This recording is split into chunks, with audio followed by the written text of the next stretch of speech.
Hey everybody, welcome to Climb the Ladder for our 117th episode presented by Washed Up Network. I'm your co-host Hunter, and today joining me is none other than Jacob Covey.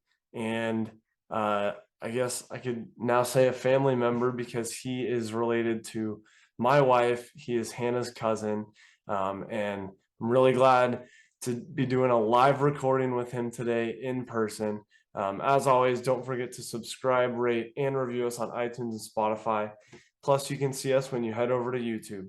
This episode is brought to you by Rugged Roots, who brings us the best in beard products. Use code LADDER20 at ruggedroots.com for 20% off your purchase. As always, let's climb the ladder.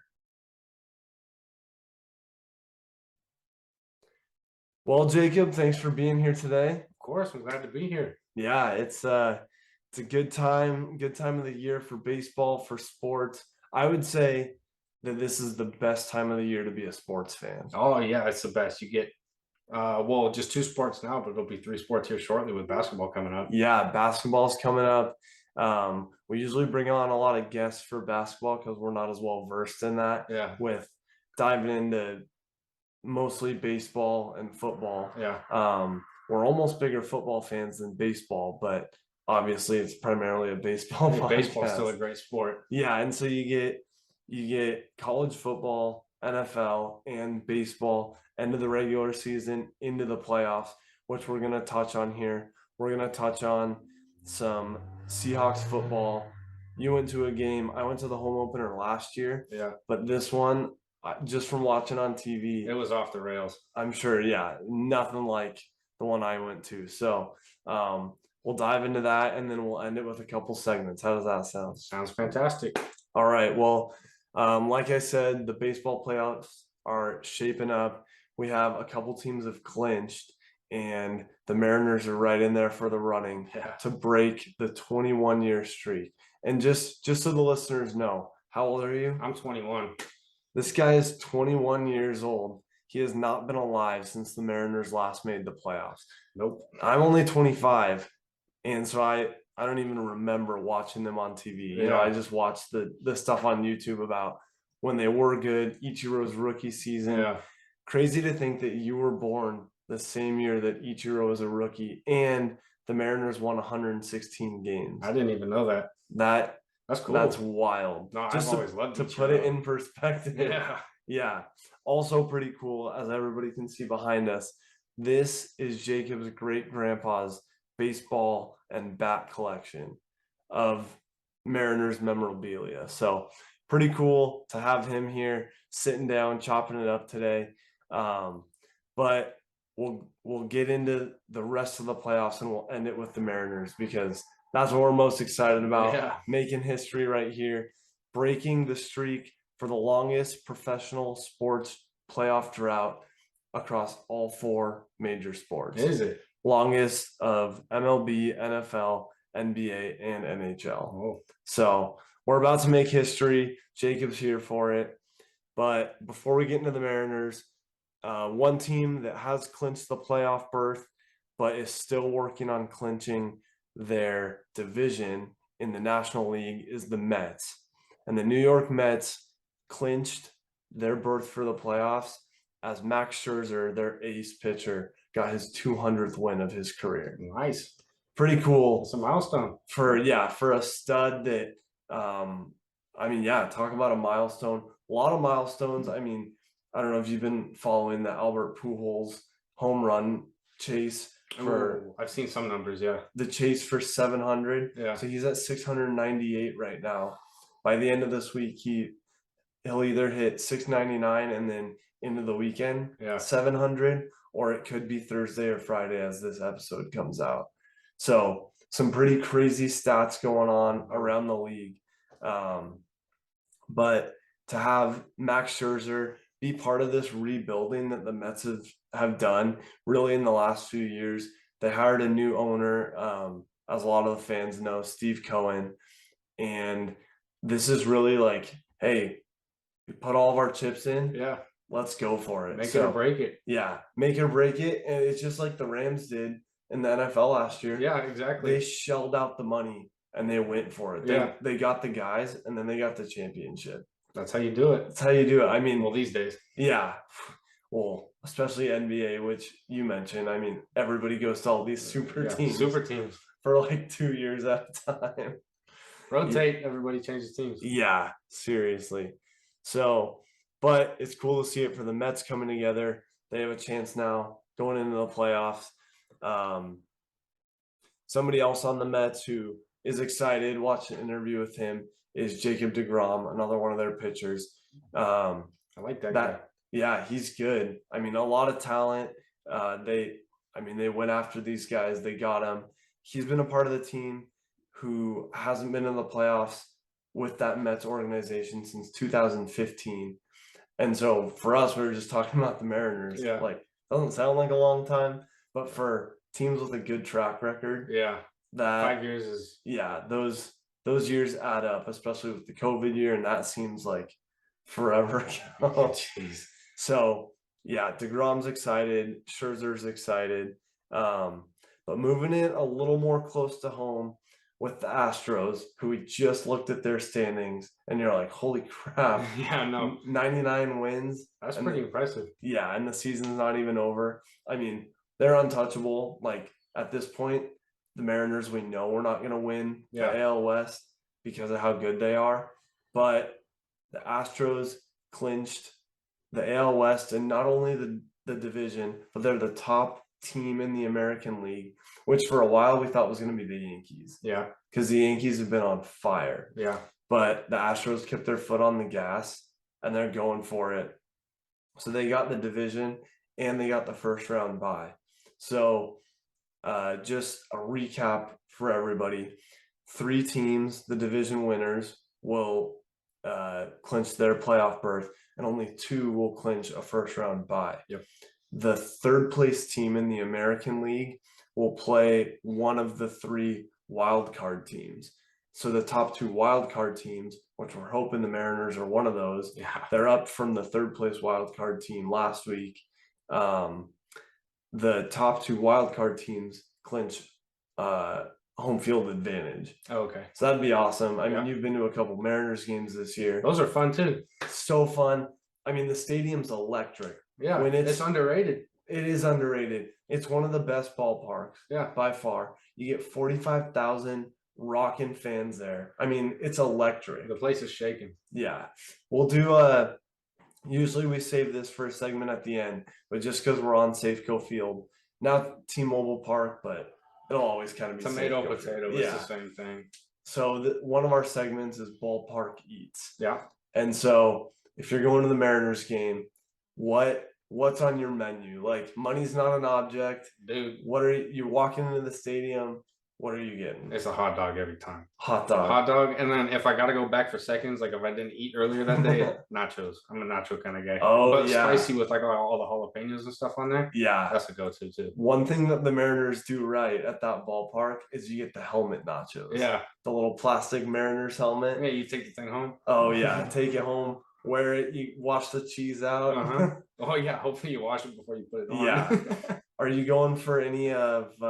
Have you ever had the chocolate crickets? No. I haven't had those either. I don't know if those came back after COVID, but those were a hot ticket for a while. Never even heard of I actually saw those. They did a ballpark food bracket challenge, and they were trying to narrow down from all 30 ballparks what the best food at each one was. And I think the Mariners representation on that chart was the chocolate covered crickets. Why do we get crickets? I know. Yeah, wouldn't you think like a Seattle dog with like the onions and the cream cheese? Or maybe like I don't know, something with fish because it's Seattle. Yeah, true. I mean, fish and chips, a salmon burger, like something. Something besides crickets. Yeah. Do you have are you getting a beer to wash it down, a Coke? Oh, well, I mean, since I turned 21, of course I'm getting a beer. Yeah. You can't go wrong. I mean, a $20 tall boy. Yeah, it's as ridiculous as it sounds. I mean, you're only at the ballpark so often. Right. So you just kind of have to go for it, make it count. And as a local to Tacoma, you've also frequented some Rainiers games. Yeah, I'm going tonight. Yeah. So, I mean, as the people know, I've done a couple of these where I'm like, hey, we got to head out, going to the Rainiers game. What are you getting at the Rainiers game? Is that a similar vibe? I know the stadium's a little different. Oh, those games are fun. Last night's game was crazy. My dad went to last night's game and they won with like a walk-off home run, I'm pretty sure, or a grand slam or Nice. something. I don't remember. Wow. But I'm hoping for the same kind of game tonight. Yeah. But I don't have such a routine going into a Rainiers game. I'm just kind of there to have a good time, you know. Yeah. Maybe hit the beer garden. I think the beer garden's open today. Yeah. The beer garden's fun. Yeah. That's a good spot there. I'll spend most of the game up there then. Yeah. And I mean, you can't go wrong. There's not a bad seat in the park. No. You can see great from wherever you are. Yeah. You stand in the beer garden. Well, not to mention it's like a great family place too, because they got that park off to the side. If your Yeah. kids get a little restless, It they go is. play in the park. You just drop them off over there and Yeah, walk the and you walk gate. away. Yeah. You can't go wrong. Cheney Stadium in Tacoma. It's really close to the water. Yeah. And great place to visit. It's not hard to get to. It's not like downtown Seattle where everything's, packed either. It's easy to get to. Huge parking lot. There's parking on It both is. sides of the stadium. Yeah, it's not ridiculous. It's like $10 to park if Yeah. you don't have a parking pass.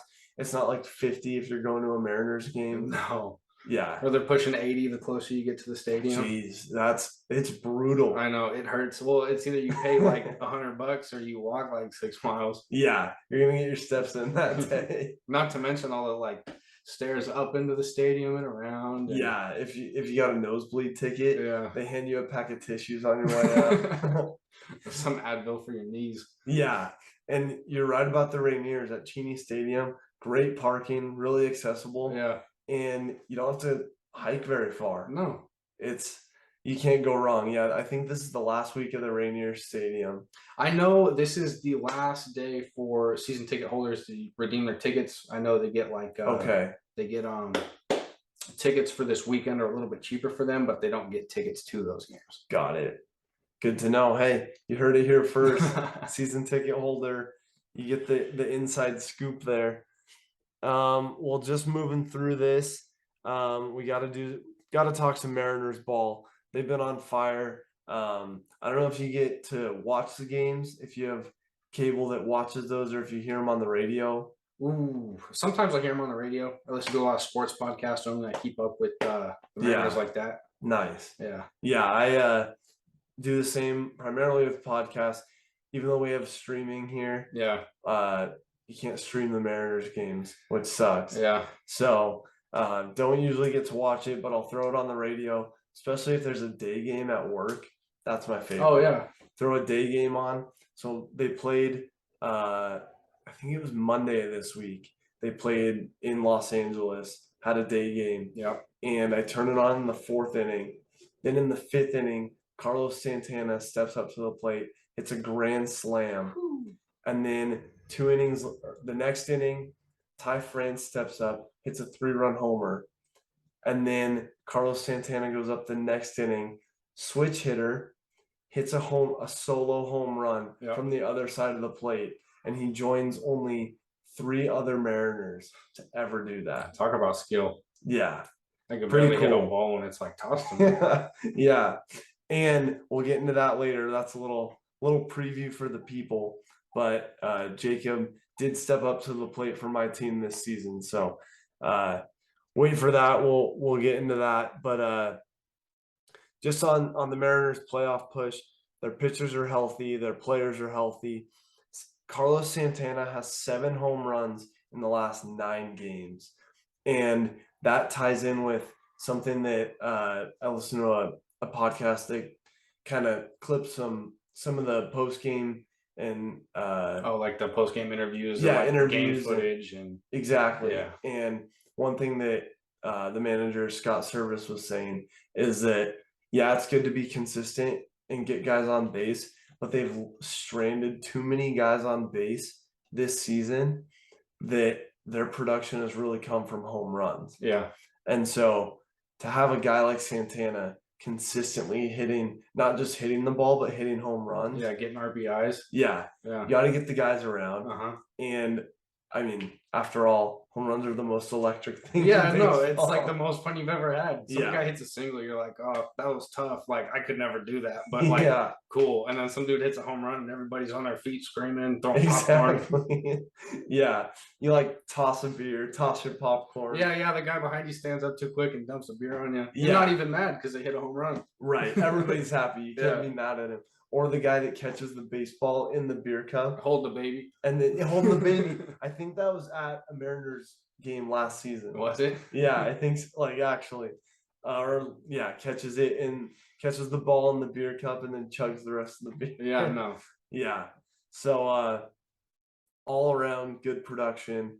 Gotta see it, especially in this time. Yeah. We always say it's all about the teams that get hot at the right time. That's so like you have the Dodgers and the Astros who have been at the top all season. Yeah. But they might burn out. Yeah. Might burn out in playoff baseball. I mean, if you had a word of advice for these teams, if they were ever to hear it, what would it be? I don't know. I'm not a professional baseball player. Put them on the spot, just get the playoffs going. I don't know. I have no idea. Don't suck. Yeah. You know, get your 8 hours of sleep. Make sure to practice. Don't overdo it in the games every game matters in the playoffs, but don't hurt yourself in the second game of the playoffs if they're going to need you, later on. Exactly. You got to stay healthy. Take care of yourself, yeah. From the man himself. Don't say that. Well, getting into the end of the episode, we'll get you guys with some segments. Our segments are always brought to you by the great PNW, some of the best clothing. We rock their gear all the time. Cool hats with actually these kind of logos. They make Seahawks stuff. They make stuff for the entire Northwest, Washington, Oregon, Idaho. So go over to the greatpnw.com and use code Climb the Ladder and get your discount, get your free shipping, and check out their gear. That's neat. But to get into some segments, one that we can't leave here without talking about. We're both Seahawks fans. I love them. We'll hit our outside the diamond segment because Jacob got to go to the home opener, and it was Russell Wilson's return to Seattle. That game was nuts. Yeah, how loud was it? We have to start with that. Well, so it was like in the fourth quarter when it was really getting down to it. I remember like screaming and then like stopping screaming and not realize I quit screaming. And then it was so loud behind me. I was in the nosebleeds too. I wasn't anywhere close to the field. Yeah. Like my ears were pulsing. It was so loud. Like my ears hurt. Like on the way home, all I heard was yeah. No doubt. No, but it was so much fun, especially at the end of the game after the win. Everybody was chanting Gino the whole time. Oh, yeah. Oh, I have never been on a hype train like that. The whole stadium. It was spectacular. Gino played a great game too. He did. I mean, he showed up. He proved it. Like, It wasn't even in spite of Russell Wilson. No, like it was his chance to shine. I'm not. Yeah. He's not the best quarterback in the world, but he did his job. He got it done. Yeah. I mean, and that's the kind of guy that you need. And then how about the defense? Oh my dude. Mike Jackson on the goal line twice, got that fumble recovery. I don't remember who caused the fumbles, but I tell you, every single time they got down to the goal line the first time, everybody, like the energy was kind of dying in the stadium. We were trying to bring it, but it was just kind of not par with the rest of the game. Yeah. And then as soon as somebody forced that fumble and Mike Jackson fell on the thing, stadium erupted. They make that had to be the loudest. No, well, the second one. Oh, I'm ready for this. The second one was the loudest because it was the exact same thing. They marched down to the goal line. They had like an inch to go. Yeah. And they ran the ball and they ran it to the outside. Somebody punched it out again. Oh, yeah. Mike Jackson fell on it in the end zone and the whole stadium was like 2 for 2. Let's go. Everybody's standing, yelling, screaming. Wow. And then I think they got down to the goal line like 3 times in a row. And we stopped them again and they kicked a field goal. To make it like we forced two turnovers and 2 field goals. Yeah, which was incredible against, I'm not hating. Well, Russell left the team, so I'm kind of hating. But against a great quarterback, like seriously. I mean, one of the all-time greats. I mean, of our generation, of our generation. He set records. He broke Peyton Manning's rookie records. Yeah, like early on, and he's just continued to climb really in his career. Yeah. So to have that kind of return. Oh, I'll tell you what though. The second he walked into the stadium, I've never heard more boos in my life. I was just gonna ask about the boo birds. Oh, dude. I mean, I hopped in on it too. It was like third down. Everybody's like woo, and dude, you have to jump in. It was so much fun. I mean, I was watching on TV and you could hear like usually it's just like kind of a lull of noise. Yeah. Just all muffled together. Yeah. You could hear distinct boos. Yeah. So I can't imagine in person. Oh, it was kind of funny too. There was Denver fans sitting in front of us and they were like trying to cheer and they were trying to get everybody quiet down and everybody's like, shut up. You don't get out of here. You don't belong here. No. Just started booing him. It was so loud. I mean, I wasn't there when the Beastquake game happened. Oh yeah. But I'm sure it was something similar. I saw a picture, it was either on Facebook or Twitter of the seismic graph. Seismic, yeah. And it wasn't as loud as Beastquake, but it was up there. I think it was over 100 decibels. Yeah. Well, dude, I feel like I couldn't hear. Like it was so loud. Like yeah. There wasn't even noise. It was just like blank. Yeah. Oh, no doubt. And isn't it crazy? Like, because we were there for the Luke Combs concert. Oh yeah. And that was pretty loud. Yeah. But then, and that was speakers like that was the noise. Speakers. Yeah. Isn't that crazy if you think about it? It is nuts. Fans, like human beings, 66,000 humans are louder than speakers at a concert. Yeah. No, it was. Oh my God. It was. I mean, I went to a preseason game. And I was sitting at the preseason game, and I was like, "This is, it's not as good as I thought it was going to be." And then I get to go to the home opener, and it was nuts. That's absolutely electric. Yeah. I mean, it really. I don't think it gets much better than that. No, it was dope. Yeah. And I mean, credit to Gino. He had it was like broken plays. I mean, yeah. But he made them work, He didn't take very many sacks. He was throwing the ball where it needed to go. And when he threw the first touchdown pass to it was like Will Disley, I think. Yeah. Dude, the whole stadium. That was one of it was like top 3 loudest moments because the whole stadium was like, we can do it. Yeah.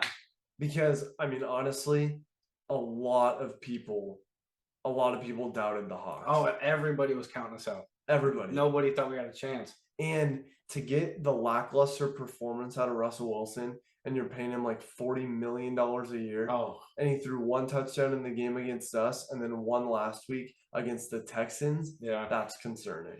Well, I mean, I'll have to give them credit. They have a new head coach. I'm pretty sure the head coach is brand new. Yeah, Nathaniel Hackett's new. And he's trying to call I don't think his system's really working for him. Yeah. But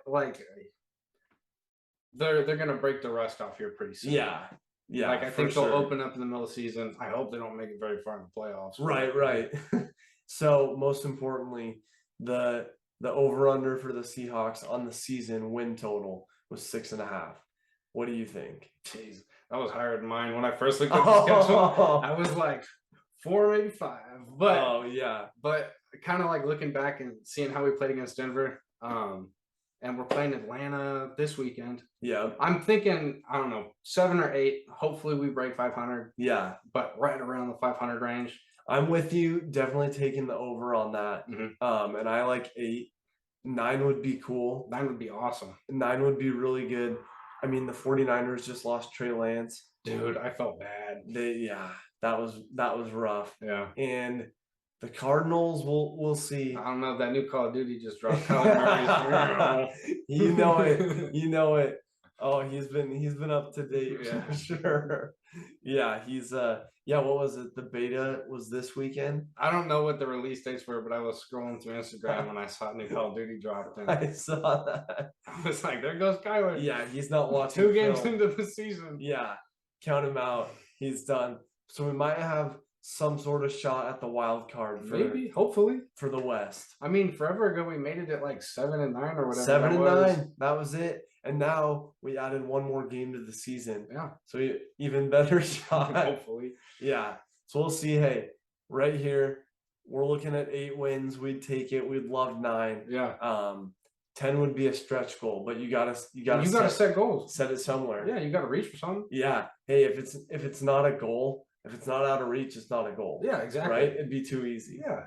Well, we're gonna wrap up the episode with one of our favorite segments, as the on-field portion of my season comes to an end with Beer League softball. We'll hear from Duncan next week when he comes back from Hawaii, and we'll get a little bit of a wedding recap next week. But Jacob joined the Patriot Fire softball team for the second season that I've coached since I've been there. and it was a doubleheader. He joined us for the first one of the season. Jacob, what did you think? How was it to be out there? I mean, I haven't played baseball since I was in like middle school, but that was so much fun. Didn't even show. Honestly, I was in because you have a 4-man outfield. I was in left center. He was in left, right next to me. And you got worked out there. Dude, they kept hitting it to me. And I was like, I don't know if they know I'm new or if this is just the direction they're hitting it in.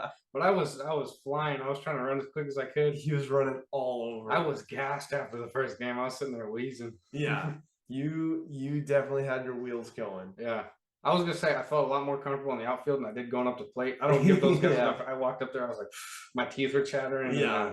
No, but you got a couple hits. Yeah, I did. I think I had games. 2. Yeah. Well, and I think it was a home run, wasn't it? When I hit it towards right. Oh, he hit it in the park. Yeah, I did. I should get you a game ball downstairs. Because he hits one to the right field corner, and I just ran fast enough. Turned the jets on, I guess. No. I forgot about that. Oh, geez. Well, there was a really big dude in right field. And I was like, I'm just going to turn my shoulders and swing that way. And it worked. I mean, I hate to be the guy that picks on like the weak side of the defense, but that's what I did. And it helped. Yeah, it did. No doubt. So it was awesome to have you with us to start out the season. And it only got better from there. Yeah. So you weren't even around for the funnest parts, but it was fun. No, I had a blast when I was there. Yeah. It was fun meeting the guys. Yeah. Really good group of guys. I mean, it was like, hey, didn't even know that he didn't work there. We were all just in it. We were like coming off of a 1-win season in the spring. We were like, I mean. How many did you guys finish with?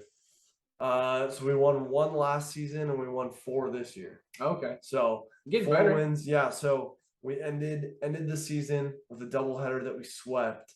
So we won 3 of our last 4. There you go. And the only one that we lost in our last stretch of 4 was against the first place team. And we lost it in the last inning. We lost it 15-14 with the tying run on third base with 2 outs at the bottom of our lineup. That's tough, but you got to be kind of happy with it because, I mean, you were that close. Yeah. And we have something to work with, and it's going to be a rough 6-month off season. Because when you go from spring to summer, it's like, okay, you have a month off, but you just like pick right back up. Yeah, right back in the groove. Yeah, this is going to be a rough off season. Yeah. We might have to hit the cages. Yeah, maybe get in the softball cages where they pitch at like 40 miles an hour. Yeah, we need the arc. Yeah, the arc to get the timing down. Yeah. But it was awesome to have you join us. Oh, thanks at the beginning for of the season, and more importantly, right now for episode 117 of Climb the Ladder. Make sure you guys go check it out on YouTube, Instagram. Get some good clips cut from this one, and we'll have to have you back when Duncan's on too, and we'll have more power with the in-person. Yeah, perfect. Yeah, exactly. We can do this whenever. Yeah. Lastly, what's your prediction for the rest of the Mariners season? Wins. 100%. Wins here on just out. Wins, just W's. Hey, once you hit the playoffs, it's a different atmosphere. You just turn it on. Turn it on. Hey, just like Jacob on the in the park home run. Just turn it on. Just turn it on. You just got to get the job done. Well, Jacob, thanks again for joining us. Of course. This is the first in-person interview that we've had in a long time. Wow. So I think in the post 100 mark, so we're 17 episodes after that. You're the first in person. Let's go. Pretty big. I'm hyped. Big time over here. Jacob Covey. You can shout out your socials if you have them. I don't want to do that. He doesn't want a bunch of weirdos on there. No, I'm the weirdo. I don't want you to see what I got. Doesn't want to see behind the curtain. Nope. Jacob No. Covey. This is all you get. Well, thanks again, Jacob. Thanks for having me.